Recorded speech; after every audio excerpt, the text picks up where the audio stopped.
In-numru ta' turisti li ġew Malta fix-xahar ta' Lulju ta' din is-sena laħħaq il-121,311 filwaqt li l-iljieli li dawn qattaw f'pajjiżna ammontaw għal 1,118,871 lejl.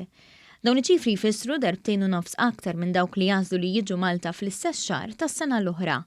Fis-stqarrija tal-Uffiċċju Nazzjonali tal-Istatistika ingħad li l-maġġoranza tat-turisti li żaru pajjiżna xahrejn ilu aktar minn 105,000 ġew għal-vaganza, 5,000 oħra ġew għal skopijiet ta' xogħol. L-ikbar ammont ta' turisti li ġew Malta f'Lulju kienu adulti ta' bejn il-25 u l-44 sena. Dawn kienu segwiti mill-grupp ta' tfal sal-età ta' 24 sena. Il-maġġoranza ta' dawk li ġew Malta f'dan ix-xahar sajfi kienu Franċiżi u Taljani. Aktar minn 80% tal-iljieli li t-turisti qattaw f'pajjiżna għamluhom fi stabilimenti tal-kiri fejn qattaw medja ta' 9 iljieli. L-ispiża ta' turisti f'Malta fix-xahar ta' Lulju laħqet il-126 miljun euro. Dan ifisser 93 miljun euro aktar minn kemm nefqu t-turisti li ġew Malta f'Lulju tas-sena l-oħra. L-istatistika l-ewwel 7 xhur tas-sena turi li t-turisti li ġew Malta ammontaw għal aktar minn 260,000.